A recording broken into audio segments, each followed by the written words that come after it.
Assalamualaikum warahmatullahi wabarakatuh. Salam sejahtera untuk kita semua.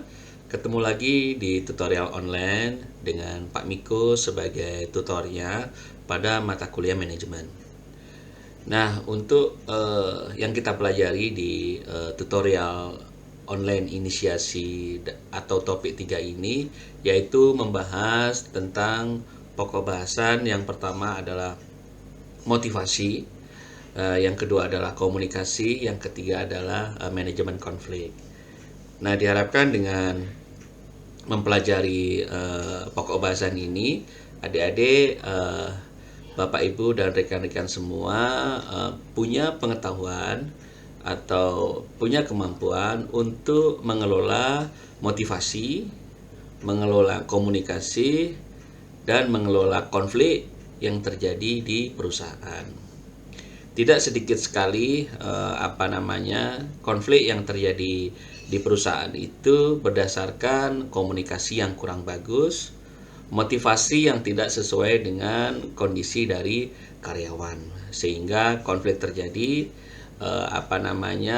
aktivitas atau operasional yang di perusahaan itu tidak berjalan dengan efektif. Nah, untuk motivasi sendiri ini ada beberapa teori nanti akan dibahas di topik ini.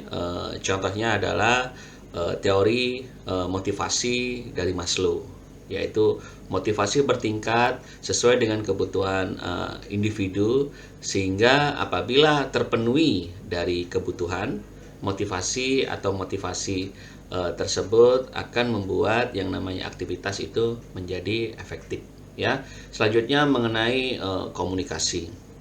Nah, dengan komunikasi yang efektif, maka yang namanya aktivitas di perusahaan, contohnya adalah komunikasi antara pimpinan dengan bawahan, pada waktu memberikan tugas, pada waktu pertanggungjawaban, itu akan menjadi efektif, ya.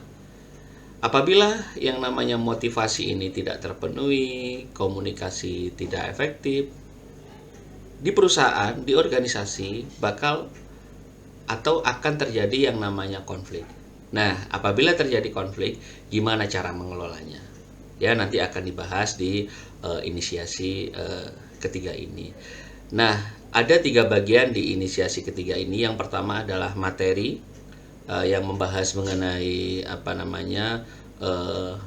pokok bahasan atau topik ketiga ini. Yang kedua adalah diskusi, nanti supaya diselesaikan oleh adik-adik, Bapak Ibu dan rekan-rekan sekalian. Yang ketiga adalah tugas, ya, tugas di mana Bapak Ibu, adik-adik dan rekan-rekan sekalian disuruh menjawab dan upload, ya, di LMS ini. Nah, dengan aktivitas yang Pak Miko sebutkan tadi, semoga teman-teman berhasil, ya, semoga berhasil di topik ini dan mendapatkan nilai sesuai dengan yang diharapkan oleh adik-adik, rekan-rekan Bapak Ibu sekalian, ya. Tetap aktif, ya, dan semoga berhasil. Demikian dari Pak Miko. Terima kasih.